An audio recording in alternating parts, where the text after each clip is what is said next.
It's live now. See somebody said.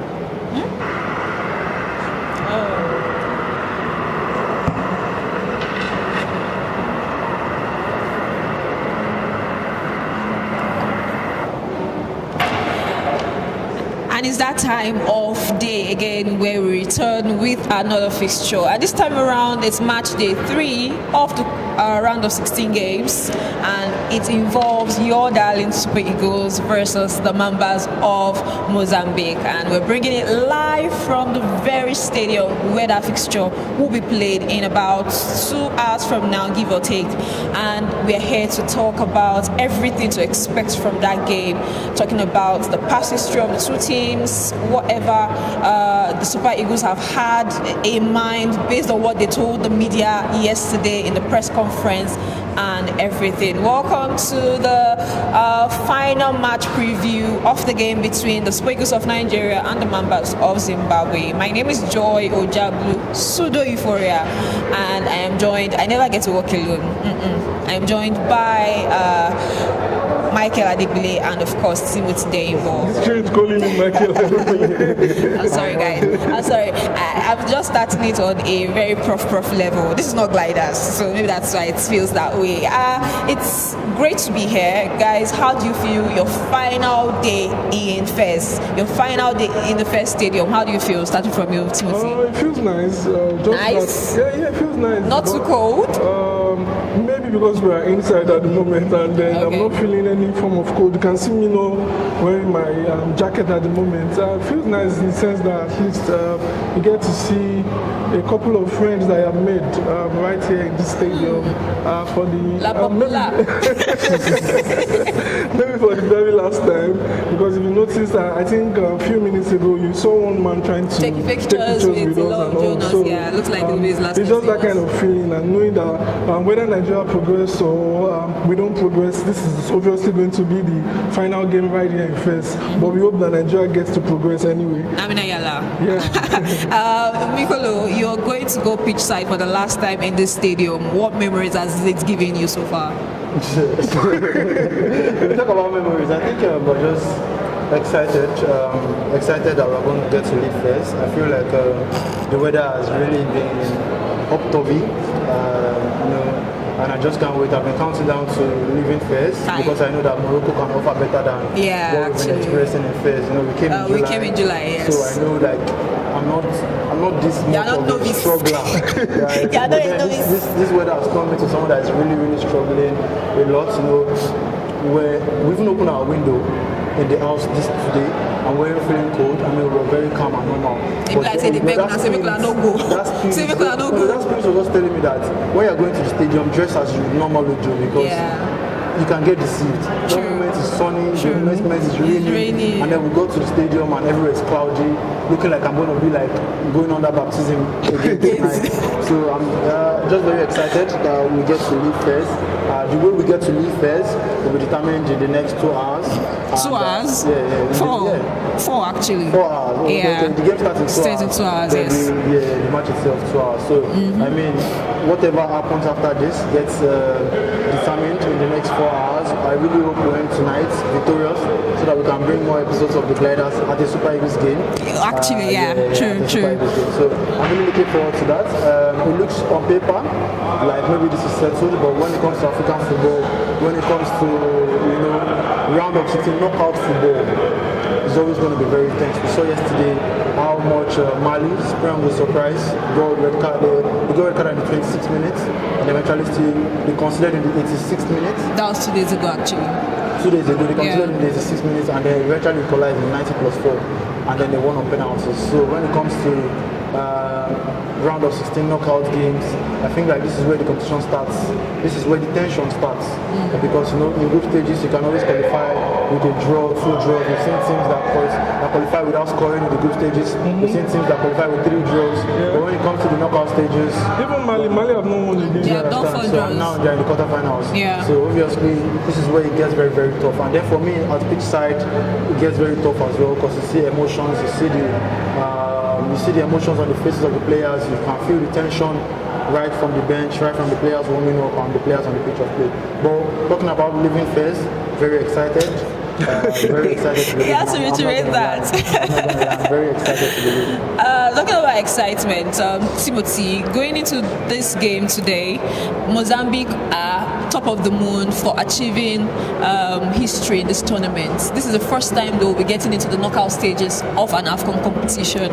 Now, is it one slippery slope for you for the Super Eagles, or do you think that so far they've been doing so well dispatching teams? Maybe the second game, not dispatch, but I mean they control the game for most of the game against Tunisia. Do you think that this is one that the Super Eagles should be careful going into? How do you rate the excitement of the Mozambican side going into this game and how it will affect the game against the Super Eagles? Of course, going into any knockout competition, going into any knockout stage, I always love that teams get careful, especially when you don't have the luxury of playing a second leg. I mean, this is playing it once and then whatever happens in 90 or 120 minutes plus penalties, depending on how it goes, is what would determine how far you can go. So it's always good that you get careful, and you will see that whatever you have done in the group stages may it doesn't matter at this point in time. What matters right now is that you get to win or 120 minutes. You get to win the game and proceed into the next round. Yeah, proceed into the next round. So whatever you have done in the group stages, scoring goals, dispatching teams do not really matter in this point. So for the Super Eagles of Nigeria, they need to be careful. That said, I think they are in a strong position to dispatch the Mozambicans in this game. I don't feel like we're in that position where we are scared, or we're in that position where we are being skeptical. We are just in that position of we know that football, anything can happen, which is the normal mindset with everyone. You know that this could happen, and then 1 minute you are scoring 4 goals, 1 minute you can't even score one anymore. So that's just the only place because we know how football can be. But I don't think we're in that place where we should be saying that we are being scared of playing against Mozambique, or we are being worried about this particular player or this particular player in midfield, in defense, or in attack. The only player you would probably want to say that is very solid for the team is Reinildo, who played at Sunderland, has also played at Atletico Madrid. He's played at big sides across his career. So that's someone you could maybe say, this is someone we should be wary of, not just in terms of defensive abilities. Reinildo scores goals from corner kicks. Nigeria needs to be wary about him. If they get the corner kick, you'll see him bump forward and go to try to put his hand into one of those balls. But that said, I don't think that it should be much of a worry for us. We also have Victor Osimhen, who we know has played across different places as well. Played in Napoli, won them the league. Played at Galatasaray, won them the league as well. Played so many games for Nigeria. Finished 8th in the Ballon d'Or, won the African Player of the Year. So as much as Mozambique would have someone that we can say, we should be wary about, I think that there are a lot of players, not just even Victor Osimhen, that they themselves should be wary of. So I feel like Nigeria is in a very good position, and we just have to play our game very well, not make mistakes, start on the front foot, and try to get the quick goals, score early. If you score early, you're in a comfortable position. You try to call the opponent out more, and then probably get the second one, and then maybe the floodgates will get to open. And then when you score those goals, also try to, they asked a lot of that at the press conference on the fact that was conceding so many goals, and they talked about the fact that they will keep working on it. And if you know Erichel very well, he likes to talk about the fact that he would analyze his game and get to work on whatever you're asking him. So I hope that they try to score goals and also be wary about the defense, because it's always good that going into the next round, when you want to make progress, you are confident about the fact that if Nigeria win this game, keep a clean sheet, at least there's that more confidence when you want to play against either Algeria or DR Congo. So I think they need to be wary about all of these things. Try to score goals as fast as possible. Be clinical. If you can score 10, score 10. I don't believe in all of those. So you have scored all your goals in one game. No. If you score 4 in this game, if you are very good enough, especially with our firepower. Exactly. If you score 4 in this game, you can still score 5 in the next game, depending on how you want to do it. So that's basically what I feel like I expect from Super Eagles today. Okay, I'll come to Michael on what you expect from Super Eagles. Coming from what he said we should be wary that the Mozambique side can score from corners. And if you've seen how we've played so far in this competition, we tend to lose concentration mostly in the second half after going ahead. And going into this game, do you expect that this is a game where we have to outscore our opponents again? I think you can sometimes, yes, outscore your opponent, get all of the goals that you can get. But I think when it comes to tournament football, when it comes to knockout football, you never can be assured of when you're going to score. So you also have to hold your defense tight. You know, football is also about. We don't want to keep clean sheets. Yes. So do you think, with what you've seen, do you think that they will have to outscore their opponents again with clean sheets? I think we'll wait to see because the boys definitely know this. We've considered all of the 3 games that we've played in this tournament so far. So I'm very sure that's also a source of concern for Erichel and his staff. Also the players. You know, we spoke to Calvin Bassey yesterday at the training session, and then someone mentioned it to the fact that we've not considered, we've not kept a clean sheet none of the 3 games, and then they mentioned that they are also wary of these things. I mean, and there's an interview of Calvin Bassey on our channel at BETWGB TV as well, where he also addressed the fact that we've not been able to keep a clean sheet, and that he also worries them. So I'm very hopeful that in this game, they are also looking forward to keep their concentration levels. Goal scoring has not been a problem, but keeping a clean sheet has now become a bane of the team. And also from the set pieces, we saw the goal that we considered. I think it was the first goal against Tunisia, where Iwabali slipped, and then we considered from that goal. So I'm really hoping that they are very focused on defense, because I was going to ask in the press conference yesterday, I just didn't get the opportunity. But the last time that we got to the finals of the African Cup of Nations last year in Abidjan, the team was built solely on defensive prowess. You know, we had 5 at the back: Shusteton, Semi Ajayi, Calvin Bassey. On the right there was Ola Eno, on the left there was Zaidu Sanusi. And so we had that 5 core at the back that was always going to keep our defense very solid. So, but this year, this tournament has been very shaky. It's been very shaky for us. So I just really hope that as we go into the tournament, now that we're in the knockout stages, the defense, the goalkeeper know the essence of keeping a clean sheet. I mean, this is a tournament that can. This is a knockout stage that can go the wire. So you want to be able to keep clean sheet. And also, luckily for us, we've been also involved in a knockout competition recently, though that didn't go down well with us too good. We were able to dispatch Gabon comfortably. We got into that game against DR Congo. Sadly, we lost the Consigne at halftime, and then we couldn't score. Yes, but the defense was also good. We were able to keep them up. Though they had a couple of VAR chances, DR Congo, and they could have gone ahead, but eventually at the end of the day, we still kept our cool. So I'm hoping the likes of Calvin Bassey, the likes of Seni, they remember what happened in the last competition, and they can now start getting better with defense, just to be able to aid the work that the attack does. Because we're always going to score. It's always going by our track record in this competition so far. We're always going to score at least 2 goals. So, but if we score 2 goals, if we are able to score a goal, what then happens at the back of the post? So we need to stand Iwabali firing. We need the defenders as well to try to make sure that they keep their end of the bargain, and we're good to go. Okay, talking about keeping the end of the bargain, someone who just passed, you could see that we're saying hi to somebody when Michael was analyzing. That was one of the players to have ever won an AFCON for Nigeria. Sunday Olise was just going into the commentary booth, I believe, before the start of the game. So he will be on commentary duties, I believe, because I could see him at the I could see him on pitch side where he was doing the pitch side duties analysis before the game. He was on commentary yesterday. So yes. Okay, so yes, back to the present, because Nigeria is chasing her fourth. That was the second time Nigeria won the AFCON in 1994. He was part of that team, and of course the last time that Nigeria would win another AFCON, it had to be one of his former teammates to lead the team. Now, nobody past or present. This is the current team. Talking about the 2013 team, the last person to have won it retired before this competition. Talking about Ahmed Musa. Going into this competition, the captain on the final match day in the group stage, Victor Osimhen, is coming into this competition. It's third AFCON. Although a lot of people like to say we should not count it's counted, but we should not count the one that happened in 2020 because he just played one half. Please, CAF is counting it, so I'll count it. Another AFCON for him. You've seen how he's been able to lead the team when called upon, both as a captain and without the armband. Do you think this is the game in which he will start to, because the goal scorers award is running away from his hands, if you ask me. We already have Brahim Diaz on 4 goals. Yes, in all games, 4 goals right now for that man.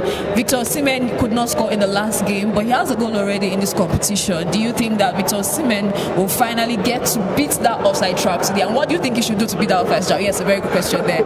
To beat the offside trap, to ensure that his goals count, because he keeps scoring. In the last AFCON, I think he had like 3 goals ruled out for offside calls. This time around, he has had 2 already, if I'm not mistaken. One in the first game, or the game against Tunisia, and then another one in the game against Uganda. So what can he do to beat the offside trap, lead this team to win their 4th AFCON title? I don't know, but I feel like for Osimhen, I've watched the games. As much as he wants to fight a lot, he's really not bothered about scoring alone. He wants to give the chance for the team to continue to do well, because there's pressure on him. You don't want to be a Victor Osimhen, someone who many people regard as one of the best strikers right now in the world and in the past few years, and then you don't want to have something that you can fall back to say that you want for your country. So pressure is on him. You watch the game against Uganda, the ball he passed to Onuachu, Victor Osimhen normally would try to shoot from that angle. It was just all about, okay, let me pass this ball, and then Onuachu is in a better position to score. So for him, I feel like the goals will definitely come. All that needs to be done is continue to fight as much as you have always been fighting, and then for the players also, I think they need to probably maybe get to know when that's okay. This is the time you need to pass to him. This is the time you need to cross the ball, because Osimhen is that guy that he's always trying to position himself into running channels, or if he's in the box, he's always trying to position himself where he can head the ball into the back of the post. For the players that are passing the ball, the likes of Alex Iwobi, they've been doing a perfect job.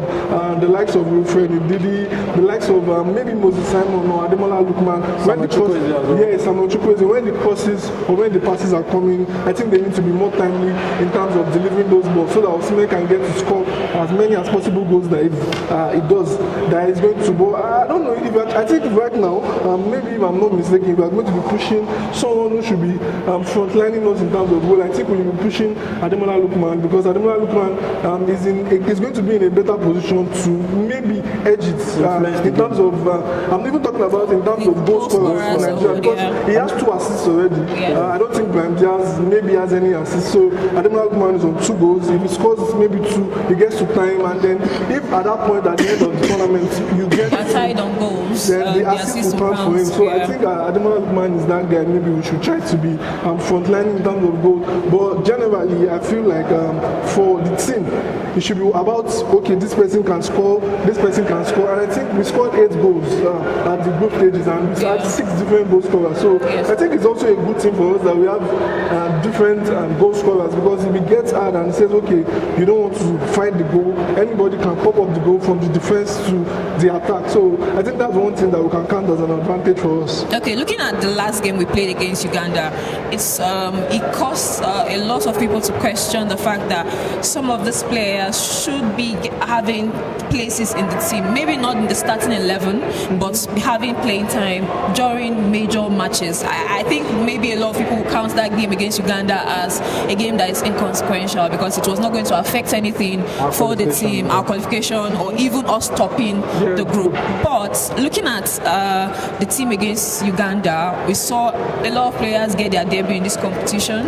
We also saw that some players, a player like Raphael Onyedika came on, was very impressive.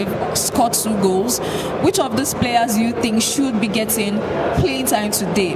Maybe not starting, but should be having playing time based on what you've seen in the first game and in the second game, knowing that there are 2 different playing styles by Coach Eric Shell?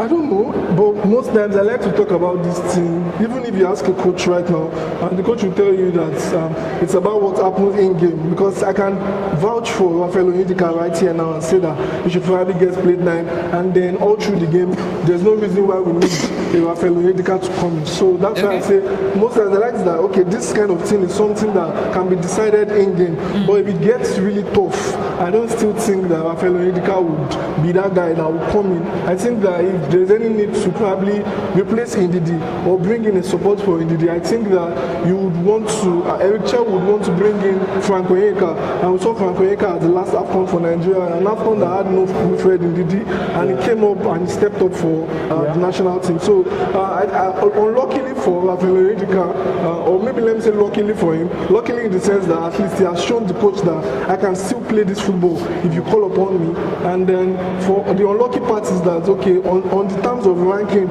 in that position, it's probably not the deputy to Wilfred Ndidi. So that's the unlucky part for him. But if push comes to shove, I still feel like, okay, one person that can come in is maybe Paulo Onuachu, in the sense that I like what he offered aerially in our game and the way he won those duels. We got to a point where we needed to play, if we get to a point where we need to play so many long balls.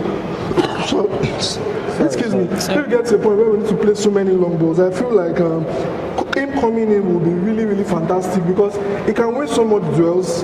He can ride defenders in terms of when the ball is coming down. He may not be able to do a lot with his feet. But I mean, if the ball is coming up, that's someone you may want to bring in if it's really, really tight. And knowing that, okay, you have a defender like Renildo in that team, if you bring in a Paulo Onuachu to now play alongside a Victor Osimhen, who you know that one would always fight his way around, it could be troubling for the defense of Mozambique, knowing that, okay, do we take charge of Osimhen or do we take charge of this long man who can always win those duels? Okay. This is a knockout stage game. We have to remember that. And I want us to talk about if push comes to shove, and that's going to be penalties. How do you think this coach should be able to handle it? Seeing the last time we had... Many people asked Eric Chell the players that question yesterday at the training ground. Yes. No, like people... I'm kept asking the players. Well, I know that's what the players, yes. This is the position that they were, yes. So who are the guys that you think should front it? Because right now, we already have one of the mainstays, penalty takers out of the team. Exactly, out of the team. Who are the guys that you think should be fronted for shootouts if this push comes to shove in this game today? Firstly, I feel like the bigger players, when I mean the bigger players, I remember the game against the Congo, I saw players that should step up and go and take the penalty, stay behind and push those young boys, the likes of Bassi and Semi Ajayi. I feel like, firstly, I don't know, of course, I know that Victor Osimhen would have to be in that list. And then, indeed, you are the captain of this side. Take charge, take responsibility. If it comes to that position, if the fear starts from you, you have already killed the other players. So, you need to take charge, be in the list of people that will take the penalties. Victor Osimhen, I think that defenders also... Ademola Lookman as well. I think that most defenders also know how to play penalty. We saw two defenders there. Yeah, it happens, but I think most defenders know how to play penalty, and I would maybe push Calvin Bassi. Calvin Bassi. I'll push Calvin Bassi, and it depends on who else is on the pitch. If Samuel Chukwueze is also on the pitch, I want Samuel Chukwueze to actually go and step up and play a penalty as well. If Fisayo Dele Bashir is also on the pitch, I want him to go and play a penalty as well. That said, I think those are the 5 minutes. If he's on the pitch, right side, he knows how to strike the ball. Yeah. Okay, so starting 11 today, who are the players you're expecting to make that starting 11? Apart from Victor Osimhen, please, I know Victor Osimhen starts. Victor Osimhen and Calvin Bassey will start, and Wabali will start. Who are the other players that will make starting 11? We're about 45 minutes, give or take, from the time we get the starting 11 confirmed. Who are the players you think will be making the starting 11 today?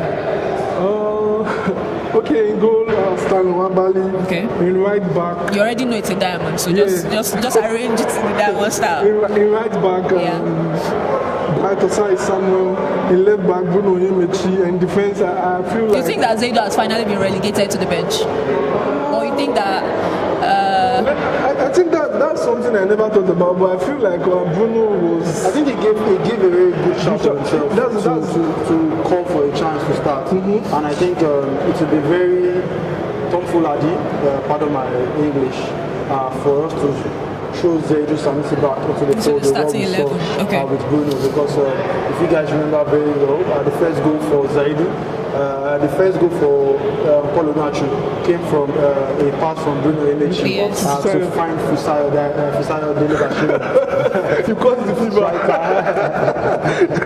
Chief Whip. You caught the fever from. Yeah, so basically, Fisayo Delebashiru, and you saw that forward pass, so you can see that it's always very it's exciting to go forward and also defensively strong. Well, yesterday you mentioned that he started as a winger. He started as a winger, so on the front it's very exciting. He offers much going forward, even better than Zaidu Sanusi. So many people have complained about Zaidu Sanusi even from the last AFCON through the qualifiers, and even now about his lack of ability to put in decent crosses into the box. And so you expect that Bruno Emechi would get the nod. I really do hope so. I think these are one of the players that will have benefited from giving a very good shift in the game against Uganda. Some of the other players have very bigger names in front of them, so they can't displace them.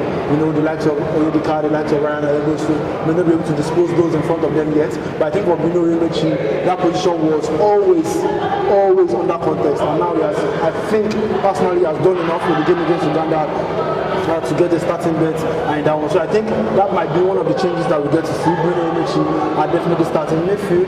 Obviously we're going to be seeing Wilfred Ndidi, Alex Iwobi, and that one. Now who starts alongside them is where we because in that game against Samuel Chukwueze didn't start the second game. Yeah, Samuel Chukwueze or Fisayo Delebashiru. So it might be one of them two. Then there's Ademola Lookman, obviously, Akko Adams and Victor Osimhen obviously start. We've seen the Batman and Robin story of this tandem of Akko and Victor, and whenever they're on the pitch together, they work for Victor, and there's a lot. So if you want to put two people that work for Victor, maybe we'll give Samuel Chukwueze the nod. On the right, yes, on the right of the diamond, then there's Ademola Lookman on the top of the diamond, then there's Ndidi and Iwobi. So Ndidi, Iwobi, Ademola Lookman, Chukwueze, Akko, Victor. I would also want Chukwueze to start, but I don't know, but I feel like Chukwueze has that connection with Calvin Bassey from the defense, and when the passes are coming from the defense, I feel like most times he finds Chukwueze, and it's always coming. So if you find Chukwueze, then you can allow for Osimhen and Akko Adams to get into the box and run across. So because sometimes you try to pass from the back, but to not work, you have to go long. You can't always have your way through the middle and try to nibble off your way down to the final third. So you would sometimes have to play those balls into the final third, and if those passes are coming from the defense and we don't have someone who can really cut them, then there will be problem. But I feel like Bassey and Chukwueze have that connection. So Chukwueze starting on that side, I think Chukwueze also helps us in transition. It's very fast with transitions. I like to Fisayo Delebashiru always like to take their time. Maybe that this Simon as well, and some of these other players that come into this fold are always very concentrated on dribbling the ball, getting the ball possession. But when it comes to Samuel Chukwueze, he's very direct. Don't also forget that he also has a very good connection. Aside Bassey, he also has a very good connection with Victor Osimhen. They've been friends since under 17. He plays for Victor a whole lot of times, and there's this communication, there's this unspoken communication that they have between themselves, very non-verbal. He sees Victor Osimhen run, he finds him immediately, and I think that's sort of what we need, especially with attack. We don't want to go up front, we want to score. In the first 60 minutes, we need to be 2-3 goals up. So we need someone that is very good with transition, and we also need Ademola Lookman. What it does for us, pressing and winning the ball back, is very, very top notch in this competition. The first 2 games, we could see what he offered to the team when it comes to pressing, relentlessly pressing to get the ball back. Whenever we lose the ball, himself, Akko Adams, Victor Osimhen, the combination of them three, and then Wilfred Ndidi winning the ball from the rear of the pitch gives us so much stability. And then if we can get someone like Chukwueze that transitions very easily, I mean, It's as good as gone. I think I can spot the Super Eagles coming in. Yeah. Okay. Yeah. So yes, guys, that is how much the Eagles have landed. The Eagles have landed. Let's hope that they will soar tonight in the game. Before we leave, let's quickly get the predictions of the guys. Timothy, what do you think the scoreline will be at full time? Please don't do that thing of if he ends in a draw at this thing, did not lose. Please give me full time score. They talk like better, like they better. You can do it. I would normally want to say 3-0, but because we have not kept a clean sheet, I would say Nigeria win 3-1. Okay, Michael? I think it's going to be very close. It's a knockout game. Okay. So, as much as I don't want it to end this way, I think it's going to be 2-1.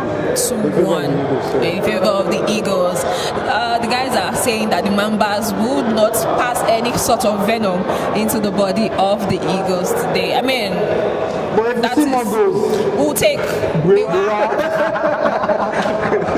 Alright guys, it's so much fun doing this. Remember that on this channel you can get all the exclusives from the camp of the Eagles and other teams too. As we progress into the next round, the quarterfinals, we'll be bringing you mixed zone duties, bringing you mixed zone reactions if we get to win, because I mean sometimes it's determined by the mood in the camp of the players. Say the Eagles win, you're sure to get reactions from some of the players at mixed zone, and of course the press conference too on this channel. All you have to do is to subscribe and of course turn on your notification button so that every new thing that is dropped from Morocco. Right now we are dropping things from Fez, but after today we'll be moving to another venue. So for you to get everything from Morocco, make sure you click on the subscribe button and turn on the notification. If you've not shared this with your friends, share this with them. Subscribe, guys. Come on, subscribe. Tap the subscribe button. Tap the subscribe button. Tap. Thank you, guys.